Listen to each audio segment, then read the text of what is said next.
여러분, 예수 믿는 사람 그러면 어떤 생각이 드시죠? 어떤 전문 기관에서 이 질문으로 조사를 했는데 돌아온 답이 이런 겁니다.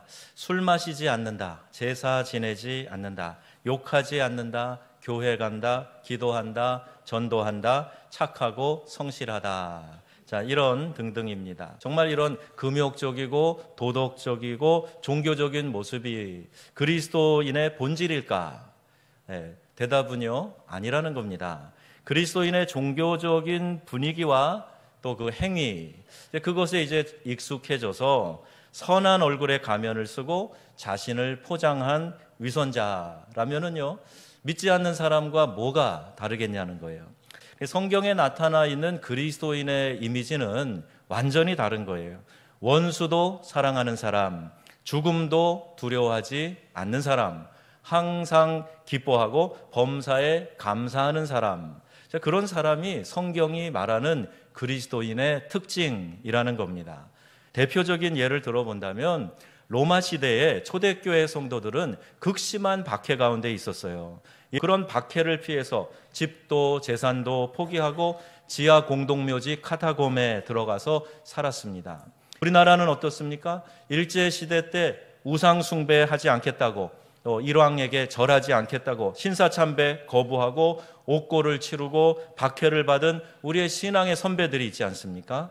공산주의자들 앞에서 하나님 믿는 신앙 버리지 않는 이유로 죽어간 많은 기독교인들은 능력의 사람, 권능의 사람이라고 우리가 말할 수 있는 것이지요. 그런데 그 사람 자체가 초인적인 능력이 있었던 것은 아니에요. 우리와 똑같은, 야고보서에 의하면 엘리야처럼 우리와 성정이 똑같은 사람입니다. 그런데 어쩜 그렇게 능력 있는 삶을 살고 죽음도 불사하고 하나님을 믿었을까? 그게 의문이 되지 않습니까? 삼손의 예를 한번 생각해 보세요. 하나님의 영, 즉 성령이 임하자 그에게 권능이 넘쳐났다, 이렇게 말씀하시는 거예요. 그리고 이 말씀은 신약에도 그대로 이어집니다. 사도행전 1장 8절 말씀인데요. 무엇이 임한다 그랬어요? 권능, 성령의 권능이 임하면 땅 끝까지 이르러 내 증인이 되게 하겠다, 이렇게 말씀하시는 거예요. 여기 증인은 마르투스라고 하는 단어인데 순교자라는 말과 동의어입니다.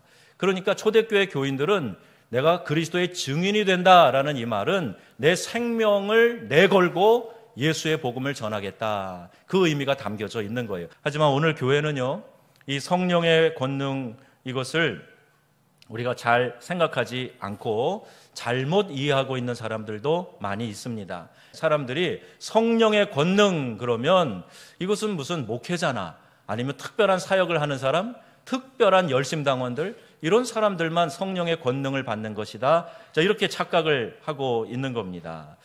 내가 평신도인데 이 정도만 하면 됐지, 이 이상 어떻게 해? 그건 목회자가 하고 특별한 사역자가 하고 그러는 거 아닐까? 이렇게 생각한다는 거예요.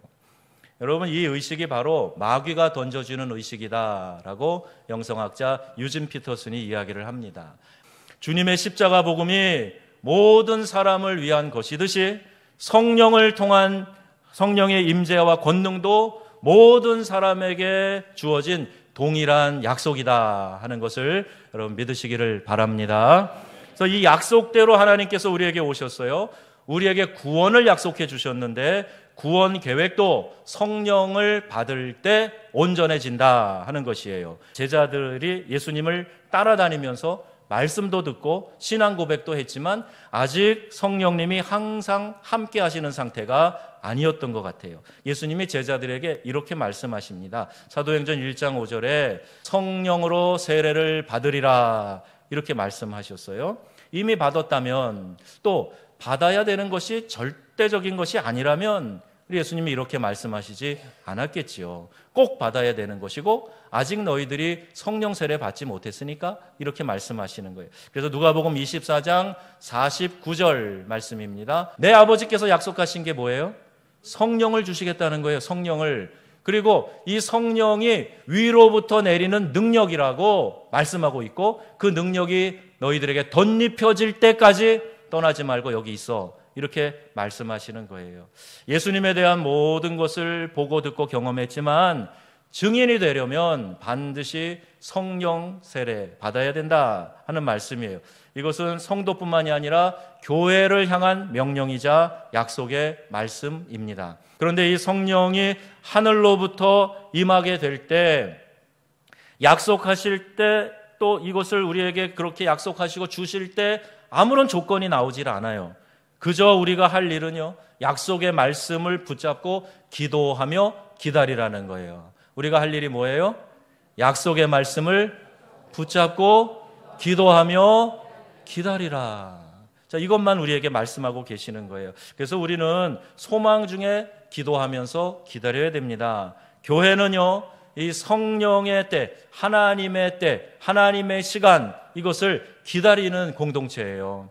어떻게 기다려야 될까? 제자들이 보여준 대로 기다림은요, 바로 기도였습니다. 더불어 마음을 같이하여 오로지 기도에 힘쓰더라. 아멘.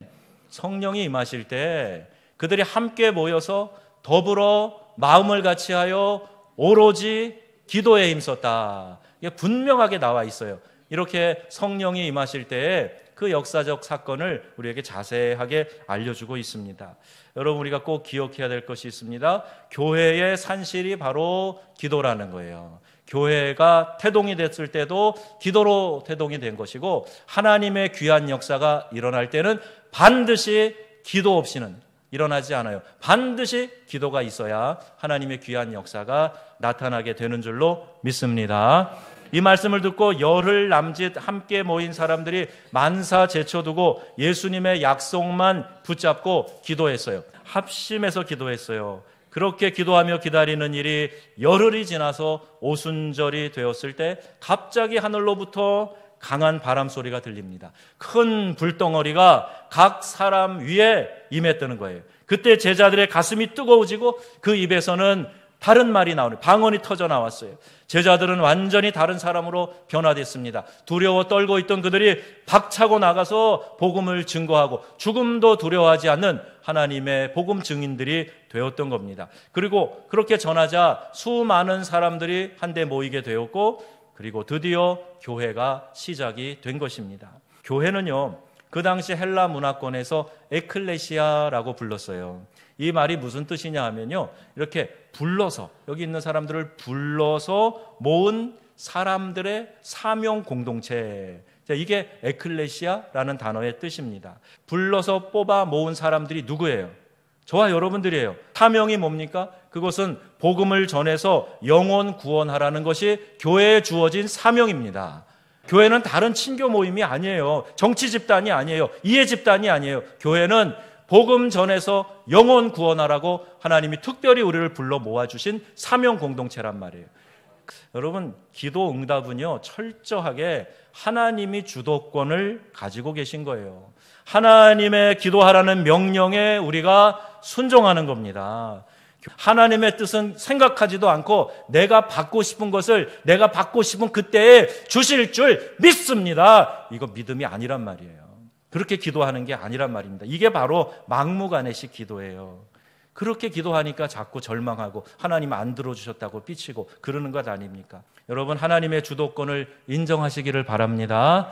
약속의 말씀이 주어지거든 그 말씀 붙잡고 기다리는 성도님들이 다 되시기를 주님의 이름으로 축원합니다. 우리는 초대교회 성도들이 어떻게 기도했는지 정확하게 알아야 됩니다. 그들은 간절하게 기도했어요. 맹렬하게 기도했습니다. 하지만 그 초점은 자신의 소원이나 문제를 해결하기 위해서 그 초점이 맞춰져 있는 것이 아니었고, 그들은 자신의 능력과 경험, 지혜와 계획, 이 모든 것을 다 십자가에 못 박은 사람들로서 하나님 앞에 섰던 거예요. 그들은 성령의 능력을 구한 것이 아니라, 즉 하나님이 주시는 선물을 구하는 것이 아니라 성령 자체를 기다리신 것, 즉 하나님 자체를 그들은 기다리고 있었던 겁니다. 교회가 반드시 지켜야 될 것이 있어요. 하나님보다 먼저 움직이지 않는 겁니다. 모든 주도권을 하나님께 드려야 됩니다. 기다려라 하시면 다른 것 하지 않고 이루어질 때까지 기다리라는 거예요.